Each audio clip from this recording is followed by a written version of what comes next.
Hello दोस्तों, नमस्कार। स्वागत है आप सभी का टेक्निकल आरपीएम के यूट्यूब चैनल में।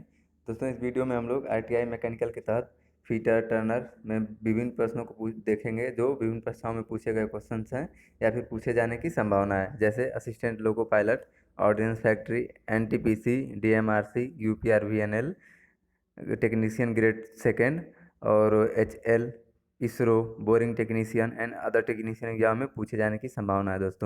दोस्तों अगर इससे पहले एक वीडियो आप लोगों ने नहीं देखा है, डिस्क्रिप्शन में लिंक दिया हुआ है, वहाँ से आप देख सकते हैं। दोस्तों, चैनल से जुड़े रहने के लिए चैनल को सब्सक्राइब करें, वीडियो को लाइक करें और अपने दोस्तों को शेयर करें। दोस्तों चलिए स्टार्ट करते हैं। यह प्रैक्टिस सेट नंबर 31 है। क्वेश्चन नंबर 1 है, सीट मेटल कार्य में उत्तम फिनिशिंग लाने के लिए कौन सा हैमर प्रयोग होता है? सीट मेटल में उत्तम फिनिशिंग लाने के लिए कौन सा हैमर प्रयोग होता है? ऑप्शन ए है स्लेज हैमर, ऑप्शन बी है ball peen hammer, option C है रॉ हाइड हैमर या फिर ऑप्शन नंबर डी है क्रॉस पेन हैमर। दोस्तों, सीट मेटल कार्य में जो उत्तम फिनिशिंग लाने के लिए प्रयोग किया जाता है वह दोस्तों रॉ हाइड हैमर का प्रयोग किया जाता है, यानी कि ऑप्शन नंबर सी इसका सही आंसर हो जाएगा। नेक्स्ट क्वेश्चन है दोस्तों, क्वेश्चन नंबर 2। सुराख को बड़ा करने की क्रिया है, सुराख को बड़ा करने की क्रिया है, होल को बड़ा करने की क्रिया क्या है? ऑप्शन नंबर ए है रिमिंग, ऑप्शन बी है ट्रिपेनिंग, ऑप्शन नंबर सी है कोड ड्रिलिंग या फिर ऑप्शन नंबर डी है बोरिंग। दोस्तों, जो होल को बड़ा करने की प्रक्रिया क्या कहा जाता है? वह कहा जाता है दोस्तों बोरिंग। ऑप्शन नंबर डी इसका सही हो जाएगा। नेक्स्ट क्वेश्चन है क्वेश्चन नंबर 3। हीट इंजन का मूल रूप से प्रयोग होता है, हीट इंजन का मूल रूप से प्रयोग होता है। ऑप्शन नंबर ए है कोयले से बिजली बनाना, ऑप्शन नंबर बी है किसी भी अन्य ऊर्जा को यांत्रिक कार्य में बदलना, ऑप्शन सी है ऊष्मा ऊर्जा को यांत्रिक ऊर्जा में बदलना या फिर ऑप्शन नंबर डी इनमें से कोई नहीं। तो क्वेश्चन नंबर जो 3 का सही आंसर हो जाएगा वह, यानी कि हीट इंजन का जो प्रयोग किया जाता है दोस्तों, वह ऊष्मा ऊर्जा को यांत्रिक ऊर्जा में बदलने के लिए किया जाता है। तो ऑप्शन नंबर इसका सी सही हो जाएगा। नेक्स्ट क्वेश्चन है question number 4। 3 cylinder 2 stroke engine में, 3 सिलेंडर और 2 स्ट्रोक इंजन में फायरिंग क्रम क्या है? फायरिंग ऑर्डर जो होता है दोस्तों, वह 3 सिलेंडर 2 स्ट्रोक इंजन में क्या है? तो ऑप्शन नंबर ए है 1 2 3, ऑप्शन बी है 1 3 2, ऑप्शन सी है 3 2 1 या फिर ऑप्शन नंबर डी है 2 1 3। दोस्तों, जो 3 सिलेंडर इंजन में 2 स्ट्रोक का फायरिंग जो ऑर्डर होता है वह दोस्तों 1 2 3 होता है, यानी कि ऑप्शन नंबर ए इसका सही आंसर हो जाएगा 1 2 3। नेक्स्ट क्वेश्चन है दोस्तों क्वेश्चन नंबर 5। ऑटोमोबाइल इंजनों में, ऑटोमोबाइल इंजन में थर्मोस्टेट लगाया जाता है। थर्मोस्टेट क्यों लगाया जाता है ऑटोमोबाइल इंजनों में? तो ऑप्शन है शीतलन तंत्र का ताप के लिए, ऑप्शन नंबर बी है ली गई वायु के ताप के लिए, ऑप्शन नंबर सी है लुब्रिकेटिंग ऑयल के ताप के लिए या फिर उपयुक्त में से सभी। दोस्तों, जो थर्मोस्टेट का प्रयोग किया जाता है वह शीतलन ताप तंत्र को ताप नियंत्रण करने के लिए प्रयोग किया जाता है, यानी कि ऑप्शन नंबर ए इसका सही हो जाएगा शीतलन के लिए। नेक्स्ट क्वेश्चन है दोस्तों, थर्मोस्टेट का कार्य जो है दोस्तों वह तापमान को स्थिर रखना है।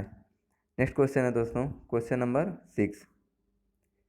लंबाई r सेंटीमीटर में दी हुई है कि 2 वाइपर हैं जो एक दूसरे पर ओवरलैप नहीं होते हैं, जो एक दूसरे पर ओवरलैप नहीं होते हैं और जो एंगल उसका होता है, एंगल के घूर्णन के कारण विंडशील्ड पर कुल सतह क्षेत्रफल कितना होता है? ऑप्शन है 2 एंगल यानी कि 2 theta pi are square upon 360 degree, option number B है 2 pi are square upon 360, option number C है theta pi are square upon 360 या फिर ऑप्शन नंबर डी है 2 थीटा पाई आर स्क्वायर। तो इसका जो सही आंसर हो जाएगा दोस्तों वह हो जाएगा ऑप्शन नंबर सी, यानी कि theta pi are square upon 360। Next question है क्वेश्चन नंबर 7। वायु की आर्द्रता मापने के लिए कौन सा यंत्र प्रयोग में लाया जाता है? वायु की आर्द्रता मापने के लिए कौन सा यंत्र प्रयोग में लाया जाता है? ऑप्शन नंबर ए है हाइग्रोमीटर, ऑप्शन बी है हाइड्रोमीटर, ऑप्शन सी है मैनोमीटर या फिर ऑप्शन नंबर डी है ओडोमीटर। दोस्तों वायु की आर्द्रता जो नापने के लिए प्रयोग किया जाता है वो दोस्तों हाइग्रोमीटर प्रयोग किया जाता है, यानी कि ऑप्शन नंबर ए इसका सही आंसर हो जाएगा दोस्तों। और हाइड्रोमीटर की अगर बात किया जाए दोस्तों, हाइड्रोमीटर से दोस्तों तरल पदार्थ की आर्द्रता नापी जाती है। और मोनोमीटर से दोस्तों मैनोमीटर जो है उससे दोस्तों दाब का मापन किया जाता है। और ओडोमीटर जो है दोस्तों वह किसी वाहन द्वारा चली गई दूरी को मापने के लिए ओडोमीटर का प्रयोग किया जाता है, यानी कि वायु की आर्द्रता जो मापने के लिए प्रयोग किया जाता है वह ऑप्शन नंबर ए इसका सही हो जाएगा हाइड्रोमीटर। नेक्स्ट क्वेश्चन है दोस्तों, क्वेश्चन नंबर 8। गेज किस धातु का बना होता है? गेज किस धातु का बना होता है? ऑप्शन ए है टूल स्टील, ऑप्शन बी है माइंड स्टील, ऑप्शन सी है स्टेनलेस स्टील या फिर ऑप्शन नंबर डी है हाई कार्बन स्टील। दोस्तों जो गेज बना होता है दोस्तों वह टूल स्टील का बना होता है, यानी कि ऑप्शन नंबर ए इसका सही आंसर हो जाएगा। नेक्स्ट क्वेश्चन है दोस्तों, क्वेश्चन नंबर 9। फोर्जिंग में लाल रंग तब दिखाई देता है जब तापमान होता है। फोर्जिंग में रेड कलर कब दिखाई देता है, कौन से टेम्परेचर पे? तो ऑप्शन नंबर ए है 800 डिग्री सेल्सियस पे, ऑप्शन बी है 700 डिग्री सेल्सियस पे, ऑप्शन सी है 600 डिग्री सेल्सियस पे, ऑप्शन नंबर डी है 900 डिग्री सेल्सियस पे। दोस्तों फोर्जिंग में जो लाल रंग दिखाई देता है दोस्तों वह 700 700 डिग्री 600 से 700 डिग्री सेल्सियस के बीच में रेड कलर दिखाई देता है, यानी कि ऑप्शन नंबर ए यह बी इसका जो है वह सही आंसर हो जाएगा दोस्तों। और दोस्तों अगर इसके 800 डिग्री टेम्परेचर की बात किया जाए तो 800 डिग्री पे जो होता है वह हल्का चेरी लाल हो जाता है। और जो उसके बाद जो 1000 पे जाता है टेम्परेचर इसका तो चमकदार, जब टेम्परेचर 1000 हो जाता है तो चमकदार चेरी लाल हो जाता है। और 1100 जब टेम्परेचर पहुंचता है तो उसमें पीलापन आने लगता है। जब 1100 तक टेम्परेचर पहुंचता है तो उसमें पीलापन आने लगता है। और वही जब टेम्परेचर 1200 तक पहुंचता है तो धीरे धीरे पीला और सफ़ेद होने लगता है, दोनों मिक्स रहता है 1200 डिग्री सेल्सियस पे टेम्परेचर। और दोस्तों जब सफ़ेद एकदम जब 1300 डिग्री टेम्परेचर हो जाता है तो एकदम जो कलर उसका हो जाता है मटेरियल का वह एकदम वाइट हो जाता है, यानी कि 1300 डिग्री सेल्सियस से अधिक तापमान पर स्टील जलने लगती है दोस्तों। उससे अधिक गर्म करने पे उसमें वह काला होने लगता है, जलने लगता है दोस्तों। और 500 डिग्री जो सबसे कम तापमान होता है दोस्तों, शुरुआत जहाँ से होती है वह हल्का भूरा कलर का होता है दोस्तों। तो इसका जो सही आंसर हो जाएगा, यानी कि फोर्जिंग में लाल रंग कब दिखाई देता है तो 700 डिग्री सेल्सियस पे तापमान जब रहता है तब। नेक्स्ट क्वेश्चन है question number 10।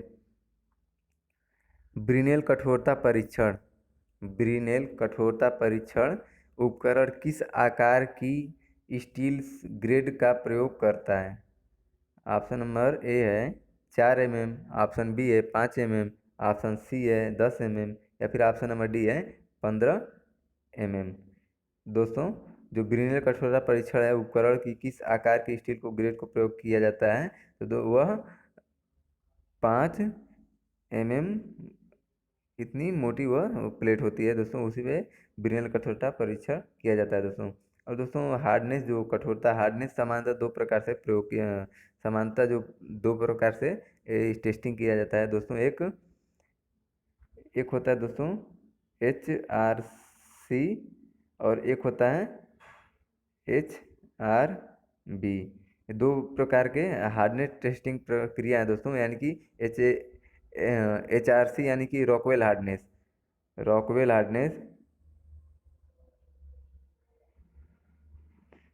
Hardness grade C होता है HRC का फुल फॉर्म। और HRB का जो फुल फॉर्म होता है दोस्तों वह रॉकवेल हार्डनेस ग्रेड बी होता है, यानी कि HRC और HRB दो प्रकार के हैं जो समानतः प्रयोग किया जाता है हार्डनेस टेस्टिंग प्रक्रिया में दोस्तों।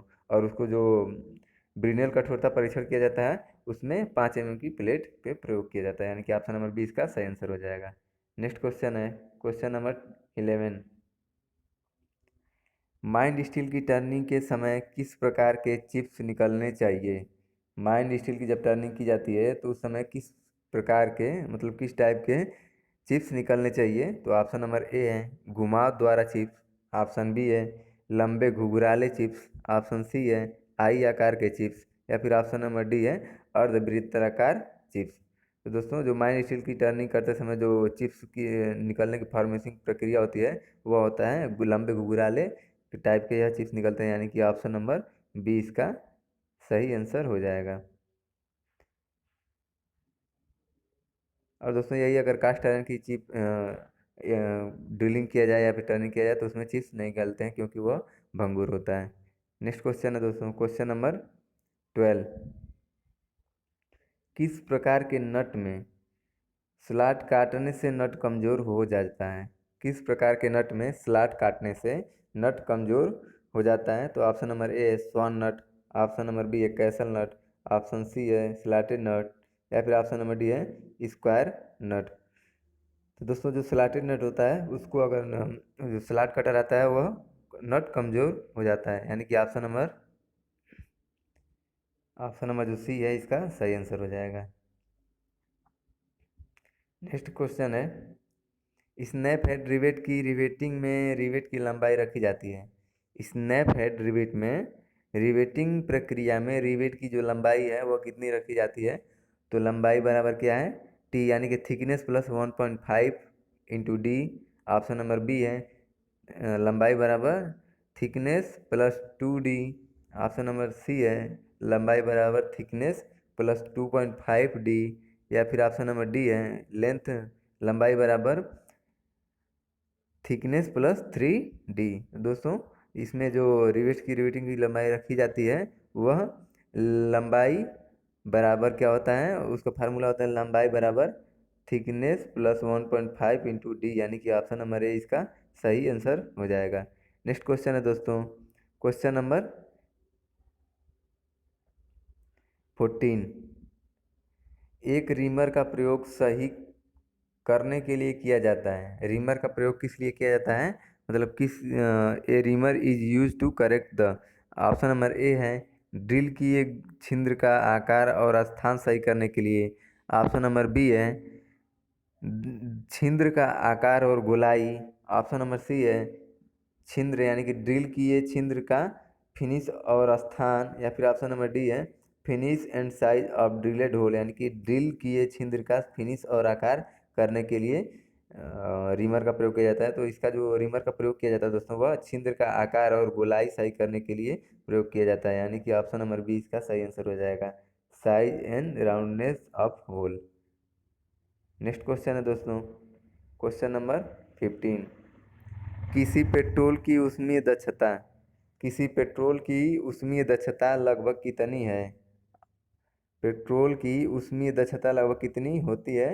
यानी कि ऑप्शन नंबर ए है 30%, ऑप्शन नंबर बी है 40, ऑप्शन नंबर सी है 70%, या फिर ऑप्शन नंबर डी है 50%। दोस्तों इसका जो किसी पेट्रोल की जो दक्षता होती है उसमें दक्षता वह होती है 30% तक, यानी कि ऑप्शन नंबर ए इसका सही आंसर हो जाएगा। नेक्स्ट क्वेश्चन है ड्राई कूलिंग कॉयल लगाया जाता है। ड्राई कूलिंग कॉयल लगाया जाता है नीचे की ओर, ऑप्शन बी है सेक्शन लाइन की ओर, ऑप्शन सी है लेविस स्थिति में, या फिर ऑप्शन नंबर डी है इनमें से कोई नहीं। तो जो ड्राई कूलिंग कॉयल लगाया जाता है वह लगाया जाता है सेक्शन लाइन की ओर, यानी कि ऑप्शन नंबर बी इसका सही आंसर हो जाएगा। नेक्स्ट क्वेश्चन है ईंधन निष्पादन की अल्प दक्षता का एक कारण है। ईंधन निष्पादन की अल्प दक्षता का एक कारण है, ऑप्शन है ए अल्प संपीड़न, बी है गलत पवन ईंधन अनुपात, सी है अत्यधिक स्नेहन, डी है उपयुक्त में से कोई नहीं। तो जो 17 का सही आंसर होगा वह होगा गलत पवन ईंधन अनुपात रहेगा। तो ईंधन निष्पादन की अल्प दक्षता का एक कारण ये भी है दोस्तों, यानी कि ऑप्शन नंबर बी इसका सही हो जाएगा। नेक्स्ट क्वेश्चन है क्वेश्चन नंबर 18। 10 mm व्यास का एक high speed drill mind steel की प्लेट में छेद करने के लिए या फिर ड्रिल करने के लिए प्रयोग किया जाता है। अगर ड्रिल का आरपीएम 955 है तो ड्रिल की कर्तन गति कितनी होगी, यानी कि कटिंग स्पीड लगभग कितनी होगी।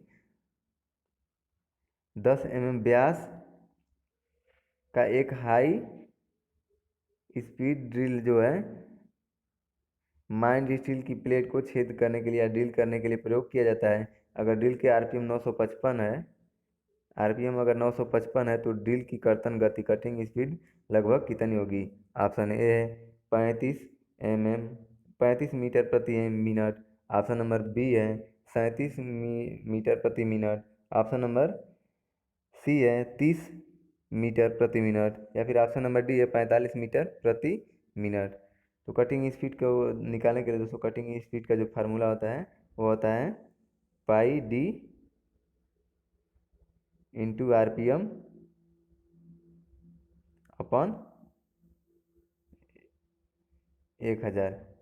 इसी सूत्र पर रख के निकाल देंगे दोस्तों, यानी जो उसका डायमीटर है वह कितना है, तो डायमीटर है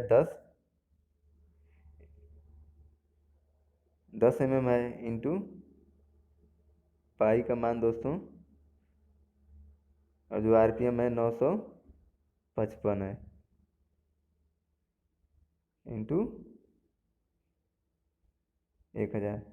और इसी को दोस्तों सॉल्व कर देंगे तो 22×9.55 इंटू अपॉन 7, इसको सॉल्व करने पे आएगा दोस्तों 30.014, यानी कि इसका जो सही आंसर हो जाएगा वह हो जाएगा ऑप्शन नंबर सी 30.014 है। तो लगभग में पूछा है, इसका जो सही आंसर हो जाएगा ऑप्शन नंबर सी इसका सही आंसर है 30 मीटर प्रति मिनट। नेक्स्ट क्वेश्चन है क्वेश्चन नंबर 19। यह मूल एसआई मात्रक नहीं है, यह मूल एसआई मात्रक नहीं है। ऑप्शन है एम्पियर, ऑप्शन बी है कैंडेला, ऑप्शन सी है न्यूटन, या फिर ऑप्शन नंबर डी है केल्विन। तो इसमें से कौन मूल एसआई मात्रक नहीं है, तो जो न्यूटन है दोस्तों वह मूल एसआई मात्रक नहीं है, यानी कि ऑप्शन नंबर सी इसका सही आंसर हो जाएगा दोस्तों। और एम्पियर जो है दोस्तों, एम्पियर जो है वह विद्युत धारा का मात्रक है, और केल्विन जो है दोस्तों वह तापमान का है, और कैंडेला जो है ज्योति तीव्रता का है। और दोस्तों और जो मूल मात्रक होते हैं जैसे मोल हो गया पदार्थ की परिमाण का होता है, और जो दोस्तों किलोग्राम हो गया द्रव्यमान का, और सेकेंड हो जाता है समय का, और मीटर हो जाता है लंबाई का। टोटल जो मूल मात्रक है दोस्तों वह 7 होते हैं। और जो यह न्यूटन है दोस्तों वह बल का मात्रक न्यूटन है, और जो व्युत्पन्न इकाई है दोस्तों यह। तो इसका जो सही आंसर हो जाएगा मूल एसआई मात्रक नहीं है, तो option number C newton. Next question है क्वेश्चन नंबर 20।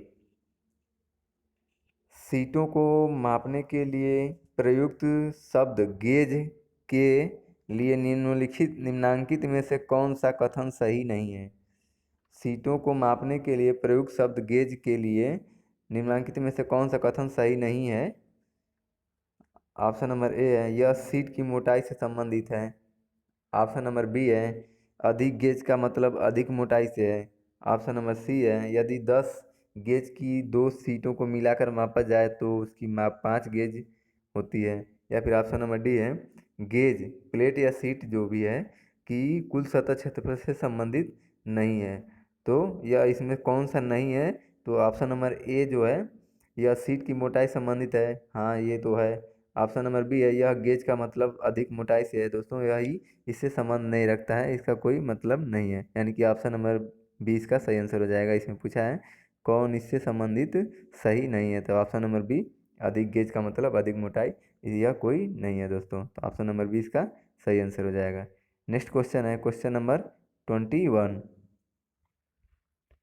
फोर्जिंग में या फिर फोर्ज में कूलिंग टैंक रखा जाता है ताकि, फोर्जिंग शॉप में कूलिंग टैंक रखा जाता है ताकि गर्म पार्ट को ठंडा रख सकें। ऑप्शन बी है नोजल या ट्यूबर्स को ठंडा रखने के लिए। ऑप्शन नंबर सी है भट्ठी का तापमान कम करने के लिए, या फिर ऑप्शन नंबर डी उपयुक्त में से कोई नहीं। तो यह जो है फोर्ज में कटिंग टैंक कूलिंग टैंक रखा जाता है, वह नोजल या ट्यूबर्स जो प्रयोग किया जाता है उसको ठंडा रखने के लिए कूलिंग टैंक रखा जाता है, यानी कि ऑप्शन नंबर ए, यह बी वाला जो है वह सही हो जाएगा। नेक्स्ट क्वेश्चन है क्वेश्चन नंबर 22। धातु को काटते समय अचानक लोड को प्रतिरोध करने की, धातु को काटते समय अचानक लोड को प्रतिरोध करने की सामग्री के गुण को डैश मतलब कहते हैं, क्या कहते हैं? ऑप्शन नंबर ए है cold hardness, option number B है red hardness, option number C है टफनेस, या फिर ऑप्शन नंबर डी है ब्रिटलनेस। तो इसे क्या कहते हैं? वह टफनेस कहते हैं दोस्तों, यानी कि धातु को काटते समय अचानक लोड को प्रतिरोध करने की सामग्री के गुण को टफनेस कहते हैं, यानी कि ऑप्शन नंबर इसका सी सही आंसर हो जाएगा। नेक्स्ट क्वेश्चन है क्वेश्चन नंबर 23। भूरे और नोकीले टेपर्स का प्रयोग सामान्यतः किस में होता है? ऑप्शन नंबर ए है लेथ में, ऑप्शन नंबर बी है मिलिंग मशीन में, ऑप्शन नंबर सी है सेपर में, ऑप्शन नंबर डी है ड्रिल में। तो क्वेश्चन नंबर 23 का सही आंसर हो जाएगा, वह मिलिंग मशीन में प्रयोग किया जाता है। ऑप्शन नंबर बी सही हो जाएगा। नेक्स्ट क्वेश्चन है क्वेश्चन नंबर 24। तालें जिसे उसे लॉकिंग आर्म को चलाते हुए अंदर से या बाहर से चला सकें को कहते हैं? ऑप्शन नंबर ए है मोटिस लॉक, ऑप्शन बी है rim lock, option number C है पैड लॉक, या फिर ऑप्शन नंबर डी है नाइट लैच लॉक। तो यह इसका जो सही आंसर हो जाएगा वह होगा, यानी कि उसे क्या कहते हैं? तो नाइट लैच लॉक कहते हैं। ताले जिसे उसको लॉकिंग आर्म को चलाते हुए अंदर से या बाहर से चला सकते हो हैं, उसे क्या कहते हैं? तो उसे नाइट लैच लॉक कहते हैं, यानी कि ऑप्शन नंबर डी इसका सही हो जाएगा। नेक्स्ट क्वेश्चन है एस्बेस्टस सीमेंट पाइप डैश व्यास के बनाए जाते हैं, मतलब कितने व्यास के बनाए जाते हैं? एस्बेस्टस सीमेंट पाइप जो है वह कितने व्यास के बनाए जाते हैं? तो ऑप्शन ए है 25 से 600 mm, ऑप्शन बी है 50 से 1200 mm 1200 metre, option number C है 75 से 900 mm, या फिर ऑप्शन नंबर यह mm है, और ऑप्शन नंबर डी है 1000 से 100 से 1000 mm। जो इसका सही आंसर हो जाएगा वह होगा 50 से 1200 mm तक एस्बेस्टस पाइप बनाए जाते हैं। ऑप्शन नंबर बी इसका सही है। नेक्स्ट क्वेश्चन है क्वेश्चन नंबर 26। फाइल रेती में कन्वेक्सिटी का अर्थ है, फाइल रेती में कन्वेक्सिटी का अर्थ है। ऑप्शन नंबर ए रेती चौड़ाई में टेपर है, ऑप्शन बी है रेती के फेस बीच में उभरे हैं, ऑप्शन सी है रेती का टेढ़ापन है, ऑप्शन नंबर डी उपयुक्त में से कोई नहीं। दोस्तों इसका जो सही आंसर हो जाएगा, यानी कि फाइल रेती जो है में कन्वेक्सिटी का अर्थ क्या होता है? तो यह है रेती के फेस के बीच में उभरे हुए हैं, वह उसे फाइल की कन्वेक्सिटी कही जाती है, यानी कि ऑप्शन नंबर बी इसका सही हो जाएगा। अगला सवाल है दोस्तों, डीजल इंजन में कंप्रेशन के बाद कंबक्शन चेंबर का ताप कितना होता है? डीजल इंजन में कंप्रेशन के बाद, यानी डीजल इंजन में कंप्रेशन के बाद कंबक्शन चेंबर का ताप कितना होता है? ऑप्शन नंबर ए है 600 से 800 डिग्री सेल्सियस, ऑप्शन बी है 200 से 500 degree Celsius, option number C है 1000 से 5000 डिग्री सेल्सियस, या फिर ऑप्शन नंबर डी है 100 से 250 डिग्री सेल्सियस। तो इसका जो सही आंसर है वह है 600 से 800 डिग्री सेल्सियस तक डीजल इंजन में कंप्रेशन के बाद कंबक्शन चेंबर का जो तापमान होता है वह 600 से 800 डिग्री सेल्सियस तक होता है। डीजल इंजन में जो यह 4 साइकिल में चलता है, 4 साइकिल में, वह पहला होता है दोस्तों, उसमें या 4 स्टॉक इंजन में 4 सेक्शन में कार्य करते हैं। 4 स्टॉक जो इंजन होते हैं डीजल इंजन चाहे पेट्रोल इंजन, वह 4 सेक्शन में काम करते हैं। उसमें पहला जो होता है वह सेक्शन होता है, पहला सेक्शन होता है, दूसरा कंप्रेशन होता है, तीसरा कंबक्शन होता है, और जो चौथा होता है कंबक्शन तीसरा होता है, उसी का यह पूछा है टेम्परेचर कितना होता है। और चौथा जो होता है वह एग्जॉस्ट होता है। पहले में जो सेक्शन जो आता है, पहले में सेक्शन आता है, सेक्शन के अंतर्गत जो वायु को अंदर लेता है और कंप्रेशन के दौरान वह कंप्रेस करता है, वायु को कंप्रेस करता है। और उसके बाद तीसरे में जब आता है, तीसरे सेक्शन में, तो कंबक्शन यानी कि उसमें आग आग जलती है, तो उसमें वही टेम्परेचर इसका पूछा है। और चौथे में जब वो आग बन के जलने लगती है, तो जल के एग्जॉस्ट के सहारे बाहर निकलती है, वह चौथा सेक्शन होता है। यानी कि फुल स्टॉक इंजन में 4 सेक्शनों में विभाजित है या 4 सेक्शनों में कार्य करता है। तो कंबस्शन जो है वह तीसरे सेक्शन है और कंप्रेशन दूसरा है। यानी कि पहला से दूसरे सेक्शन से तीसरे सेक्शन चैम्बर का तापमान कितना होता है, तो 600 से 800 डिग्री सेल्सियस तक होता है। इसका सही आंसर जो हो जाएगा ऑप्शन नंबर ए। नेक्स्ट क्वेश्चन है क्वेश्चन नंबर 28। एग्जॉस्ट मैनिफोल्ड का निम्नलिखित में क्या कार्य है। एग्जॉस्ट मैनिफोल्ड का निम्नलिखित में से क्या कार्य है। ऑप्शन नंबर ए है एग्जॉस्ट मैनिफोल्ड एग्जॉस्ट गैसों को सिलेंडर से बाहर निकालता है। ऑप्शन नंबर बी है एग्जॉस्ट मैनिफोल्ड ईंधन हवा के मिश्रण को कार्बोरेटर से सिलेंडर में भेजता है। Option number C exhaust manifold exhaust गैसों को साफ करता है। या फिर ऑप्शन नंबर डी इनमें से कोई नहीं।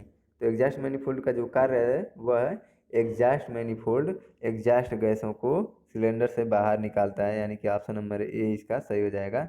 और इसमें दिया है ऑप्शन नंबर बी में एग्जॉस्ट मैनिफोल्ड ईंधन और हवा के मिश्रण को कार्बोरेटर से सिलेंडर में भेजता है, तो वह एग्जॉस्ट मैनिफोल्ड नहीं होता है, यह इनलेट मैनिफोल्ड होता है। इनलेट मैनिफोल्ड हवा ईंधन के मिश्रण को कार्बोरेटर से सिलेंडर में भेजता है और एग्जॉस्ट से सिलेंडर के गैस को बाहर निकाला जाता है। यानी कि एग्जॉस्ट मैनिफोल्ड का क्या कार्य है, तो ऑप्शन नंबर ए इसका सही हो जाएगा।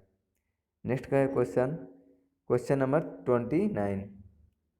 आधुनिक कारों के संदर्भ में यूरो सेकेंड शब्द का प्रयोग निम्नलिखित से संबंधित है। आधुनिक कारों के संबंध में यूरो सेकेंड शब्द का प्रयोग निम्नलिखित से संबंधित है। ऑप्शन नंबर ए है कारों के उत्सर्जन से। ऑप्शन नंबर बी है कारों की गति से।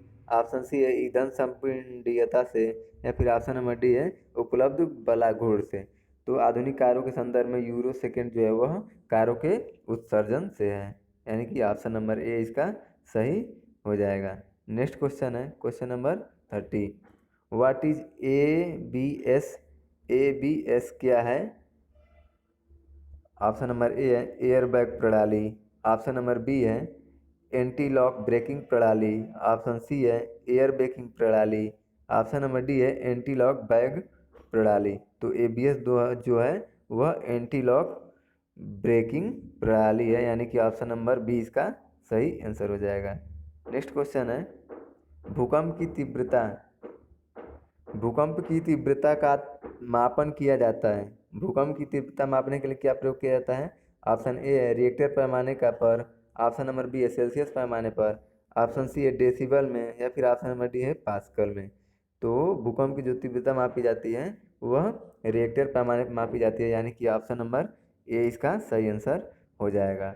और जो केल्विन है वह केल्विन पैमाने पर वह तापमान को मापा जाता है। और जो पास्कल है वह दाब का या पास्कल जो है वह दाब का मात्रक है। और डेसिबल जो है ध्वनि तीव्रता का मात्रक है। डेसिबल जो है वह ध्वनि तीव्रता का मात्रक है। पास्कल जो है वह दाब का मात्रक है। और केल्विन पैमाने पर टेम्परेचर मापा जाता है और रिएक्टर पैमाने पर भूकंप की तीव्रता। तो क्वेश्चन नंबर जो 31 का सही आंसर हो जाएगा ऑप्शन नंबर ए भूकंप की तीव्रता रिएक्टर पैमाने पर मापी जाती है। नेक्स्ट क्वेश्चन है ब्रिटिश माइक्रोमीटर का अल्पतमांक होता है। ब्रिटिश माइक्रोमीटर का अल्पतमांक होता है। ऑप्शन नंबर ए है 0.001 इंच। ऑप्शन बी है 0.01 इंच। ऑप्शन नंबर सी है 0.0002 इंच। या फिर ऑप्शन नंबर डी है 0.0001 इंच। तो यह ब्रिटिश माइक्रोमीटर का जो अल्पतमांक होता है वह है ऑप्शन नंबर ए यानी कि 0.001 इंच इसका सही आंसर हो जाएगा। नेक्स्ट क्वेश्चन है कास्टिंग यानी कि ढलाई में इनमें से कौन सी एक उच्च श्रेणी इस्पात यानी रेती के उत्पादन के लिए सबसे उपयुक्त है?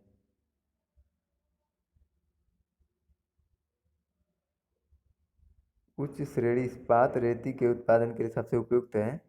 ऑप्शन नंबर ए है एक और दो। ऑप्शन बी है केवल तीन। ऑप्शन नंबर सी है एक और तीन, या फिर ऑप्शन नंबर डी है केवल चार। यानी कास्टिंग में डलाई which most suitable of production for high grade steel, यानी कि यह कौन सा सही है? तो केवल इसमें एक और तीन। नेक्स्ट क्वेश्चन है question number 34। Motor car crankshaft किससे बना होता है? मोटर शाफ्ट का मोटर कार का जो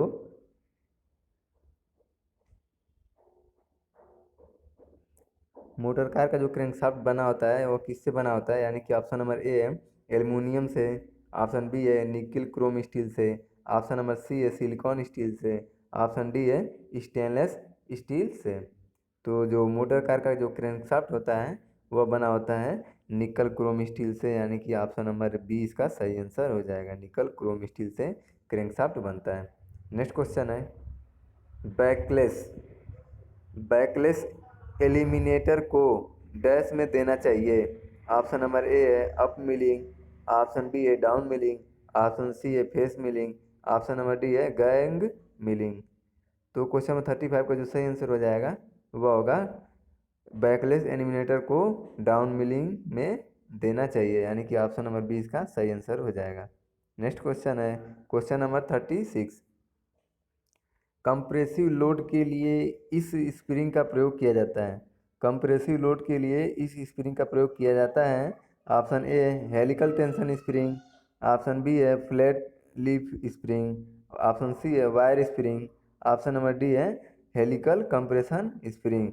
इसका जो सही आंसर हो जाता है वह कंप्रेसिव लोड के लिए हेलिकल कंप्रेशन स्प्रिंग का प्रयोग किया जाता है, यानी कि ऑप्शन नंबर डी इसका सही आंसर हो जाएगा। नेक्स्ट क्वेश्चन है क्वेश्चन नंबर 37।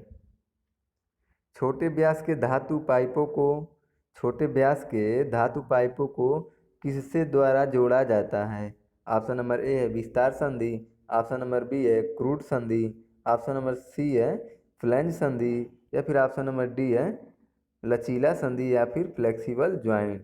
तो छोटे व्यास के धातु पाइपों को जोड़ा जाता है वह क्रूड संधि के द्वारा जोड़ा जाता है, यानी कि क्रूड संधि ऑप्शन नंबर बी इसका सही आंसर हो जाएगा। नेक्स्ट क्वेश्चन है क्वेश्चन नंबर 38। पतली पाइप काटने के लिए प्रयोग किया जाता है। पतली पाइप को काटने के लिए क्या प्रयोग किया जाता है? ऑप्शन नंबर ए है coarse pitch blade. Option C है fine pitch blade. Option C है मीडियम पिच ब्लेड, या फिर ऑप्शन नंबर डी है स्टैगर्ड सेट। तो क्वेश्चन नंबर जो 38 है, यानी कि पतली पाइप को काटने के लिए प्रयोग किया जाता है, तो किसका प्रयोग किया जाता है? यानी कि फाइन पिच ब्लेड का पतली पाइप को काटने के लिए प्रयोग किया जाता है। ऑप्शन नंबर 20 का सही आंसर हो जाएगा। नेक्स्ट क्वेश्चन है question number 39। Wankel rotary engine का रोटर घूमता है। बेंकल रोटरी इंजन का रोटर घूमता है। ऑप्शन नंबर ए उत्केंद्रता। ऑप्शन बी है ऊपर से नीचे। ऑप्शन सी है स्ट्रोक, या फिर ऑप्शन नंबर डी है इनमें से कोई नहीं। तो जो बेंकल रोटर इंजन का जो रोटर घूमता है वह उत्केंद्रता में घूमता है। नेक्स्ट क्वेश्चन है दोस्तों क्वेश्चन नंबर 40। मोटर कार का टायर प्रेशर निम्न परास में होता है। जो मोटर कार का टायर का प्रेशर होता है वह किस रेंज में होता है? परास या रेंज में होता है। ऑप्शन नंबर ए है 25 से 35 किलोग्राम प्रति centimetre square. Option number B है 1.6 से 1.9 किलोग्राम प्रति mm square. Option number C है 25 से 35 किलोग्राम प्रति मीटर स्क्वायर, या फिर ऑप्शन नंबर डी है 1.6 से 1.9 किलोग्राम प्रति सेंटीमीटर स्क्वायर। इसका जो सही आंसर हो जाता है वह, यानी कि मोटर टायरों में प्रेशर निम्न परास में या किस रेंज में रहता है, तो वह रहता है 1.6 से लेके 1.9 किलोग्राम प्रति सेंटीमीटर स्क्वायर में रहता है, यानी कि ऑप्शन नंबर डी इसका सही हो जाएगा। नेक्स्ट क्वेश्चन है, किसी समय में मांग की मात्रा में उत्पादन की नीति में होती है। किसी समय में मांग की मात्रा के उत्पादन की नीति में होती है। ऑप्शन नंबर ए है उत्पादन स्तर की नीति। ऑप्शन बी है पीछा करने की नीति। ऑप्शन नंबर सी है उप ठेकेदारी नीति, या फिर ऑप्शन नंबर डी है टीक्यूएम नीति। तो यह हो जाएगा दोस्तों वह पीछा करने की नीति, यानी किसी मांग की मात्रा में उत्पादन करने की नीति वह केस स्ट्रेटजी होती है, यानी कि पीछा करने की नीति। ऑप्शन नंबर 20 का सही आंसर हो जाएगा। नेक्स्ट क्वेश्चन है, ताप और विद्युत का अच्छा सुचालक निम्न में से कौन है। ऑप्शन नंबर ए है stainless steel wire. Option B है लोहे की तार। ऑप्शन नंबर सी है तांबे की तार, या फिर ऑप्शन नंबर डी है पीतल की तार। तो जो इसमें ताप और विद्युत का सबसे अच्छा सुचालक होता है वह इस ऑप्शन में तांबे की तार हो जाएगा, यानी कि ऑप्शन नंबर सी इसका सही आंसर हो जाएगा। नेक्स्ट क्वेश्चन है, टेढ़ी मेढ़ी सतहों को जांचने के लिए प्रयोग होने वाला कौन सा रूल है। टेढ़ी मेढ़ी सतहों को जांचने के लिए प्रयोग होने वाला कौन सा रूल का प्रयोग किया जाता है। ऑप्शन नंबर ए है स्केल का। ऑप्शन नंबर बी है श्रिंक रूल का। ऑप्शन नंबर सी है स्टील टेप का, या फिर ऑप्शन नंबर डी है इन तीनों में से कोई नहीं, यानी कि ऑप्शन नंबर डी इनमें से कोई नहीं। तो जो टेढ़ी मेढ़ी सतहों को जांच करने के लिए प्रयोग किया जाता है वह स्टील टेप का प्रयोग किया जाता है, यानी कि इस क्वेश्चन का जो सही आंसर हो जाएगा ऑप्शन नंबर सी हो जाएगा, स्टील टेप। नेक्स्ट क्वेश्चन है, किस यंत्र द्वारा एक बेलनाकार रॉड का व्यास अत्यंत सूक्ष्मता से मापा जाता है। किस यंत्र द्वारा एक बेलनाकार रॉड का व्यास अत्यंत सूक्ष्मता से मापा जाता है। ऑप्शन नंबर ए है कैलीपर। ऑप्शन नंबर बी है माइक्रोमीटर। ऑप्शन सी है वर्नियर हाइट गेज, या फिर ऑप्शन नंबर डी है डायल इंडिकेटर। तो इसका जो सही आंसर हो जाएगा वह किसी यंत्र द्वारा बेलनाकार रॉड का व्यास अंततः सूक्ष्मता से मापा जाएगा, यानी कि माइक्रोमीटर के द्वारा मापा जाता है। और माइक्रोमीटर का जो लिस्ट काउंट होता है वह होता है 0.01 mm। माइक्रोन में होता है, mm में नहीं दोस्तों, माइक्रोन में। और इसका जो वर्नियर माइक्रोमीटर का होता है जो वह 0.001 mm होता है दोस्तों, यानी कि 1 माइक्रोन वर्नियर माइक्रोमीटर का होता है और जो 10 माइक्रोन होता है वह माइक्रोमीटर का होता है, यानी कि यह माइक्रोमीटर का है और यह वर्नियर माइक्रोमीटर का है। नेक्स्ट क्वेश्चन है, धातुओं का वह गुण जिसके कारण वह झटके सहन कर लेती है उसे क्या कहते हैं। धातुओं का वह गुण जिसके कारण वह झटके सहन कर लेती है उसे क्या कहते हैं। तो ऑप्शन नंबर ए फटिंग रेजिस्टेंट कहते हैं। ऑप्शन नंबर बी है मेलेबिलिटी। ऑप्शन नंबर सी है डक्टिलिटी, या फिर ऑप्शन नंबर डी है चिमड़ापन कहते हैं। तो इसका जो सही आंसर हो जाएगा, यानी कि धातु का वह गुण जिसके कारण वह झटके सहन कर लेती है उसे चिमड़ापन यानी कि टफनेस कहते हैं, यानी कि ऑप्शन नंबर डी इसका सही आंसर हो जाएगा। और दोस्तों मेलेबिलिटी यानी कि ऑप्शन नंबर जो बी है वो मेलेबिलिटी में दोस्तों धातु को चादर के रूप में फैलाया जाता है। और जो डक्टिलिटी है यानी कि ऑप्शन नंबर सी, डक्टिलिटी के कारण धातु को तार के रूप में बनाया जाता है। जो डक्टिलिटी है वो उससे धातु को तार के रूप में बनाया जाता है। मलेबिलिटी में धातु को चादर के रूप में फैलाया जाता है। और चिमड़ापन के कारण दोस्तों जो वह गुण है जो धातुओं को जिसके कारण वह झटके सहन कर लेती है उसे चिमड़ापन या टफनेस कहते हैं। नेक्स्ट क्वेश्चन है, धातुओं का तापीय कार्य किया जाता है। धातुओं का तापीय कार्य किया जाता है। ऑप्शन नंबर ए है पुनः क्रिस्टलीकरण ताप के नीचे। ऑप्शन बी है पुनः क्रिस्टलीकरण ताप पर। ऑप्शन नंबर सी है पुनः क्रिस्टलीकरण ताप के ऊपर, या फिर एट रूम टेम्परेचर यानी कि कमरे के ताप पर। तो इसका जो सही आंसर हो जाएगा वह हो जाएगा, यानी कि धातुओं का तापीय कार्य किया जाता है वह पुनः क्रिस्टलीकरण जो तापमान होता है उसके ऊपर किया जाता है, यानी कि ऑप्शन नंबर सी इसका सही आंसर हो जाएगा। नेक्स्ट क्वेश्चन है क्वेश्चन नंबर 47, निम्नलिखित में से किस अपघर्षण का प्रयोग अलौह धातुओं की लैपिंग के लिए किया जाता है। निम्नलिखित में से किस अपघर्षण का प्रयोग अलौह धातुओं की लैपिंग में किया जाता है। Option number A aluminium oxide. Option number B है silicon carbide, option number C है डायमंड या हीरा, या फिर ऑप्शन नंबर डी है बोरान कार्बाइड। तो इसका जो सही आंसर हो जाएगा वह निम्नलिखित में से किस अपघर्षक का प्रयोग अलौह धातुओं के लैपिंग के लिए किया जाता है? तो एल्यूमिनियम ऑक्साइड जो है उसका अलौह धातुओं के लैपिंग के लिए प्रयोग किया जाता है, यानी कि ऑप्शन नंबर ए इसका सही आंसर हो जाएगा। नेक्स्ट क्वेश्चन है क्वेश्चन नंबर 48। BIS के अनुसार कुल शाफ्ट बनते हैं या फिर कितने प्रकार के शाफ्ट होते हैं BIS के अनुसार? यानी कि BIS यानी कि bureau of Indian standard. BIS का फुल फॉर्म जो होता है वह ब्यूरो ऑफ इंडियन स्टैंडर्ड के अनुसार कुल कितने शाफ्ट बनते हैं? तो ऑप्शन नंबर ए है 350, ऑप्शन बी है 450, ऑप्शन सी है 300, या फिर ऑप्शन नंबर डी है 400। तो इसका जो सही आंसर हो जाएगा वह यानी कि ब्यूरो ऑफ इंडियन स्टैंडर्ड के अनुसार 450 प्रकार के शाफ्ट बनते हैं, यानी ऑप्शन नंबर बी इसका सही आंसर हो जाएगा। नेक्स्ट क्वेश्चन है क्वेश्चन नंबर 49। निम्नलिखित में से लॉजिक वाल्व को शटल वाल्व के रूप में भी जाना जाता है? निम्नलिखित में से किस लॉजिक वाल्व को शटल वाल्व के रूप में भी जाना जाता है? तो ऑप्शन नंबर ए है OR gate, option number B है NAND gate, option number C है इंड गेट, या फिर ऑप्शन नंबर डी है NOR गेट। तो जो लॉजिक वाल्व को शटल वाल्व के रूप में जानता है उसे OR गेट के नाम से उसे OR गेट कहते हैं, यानी कि ऑप्शन नंबर ए इसका सही आंसर हो जाएगा दोस्तों। OR गेट का जो सिंबल होता है, चिन्ह होता है, वह दोस्तों ऐसे होता है।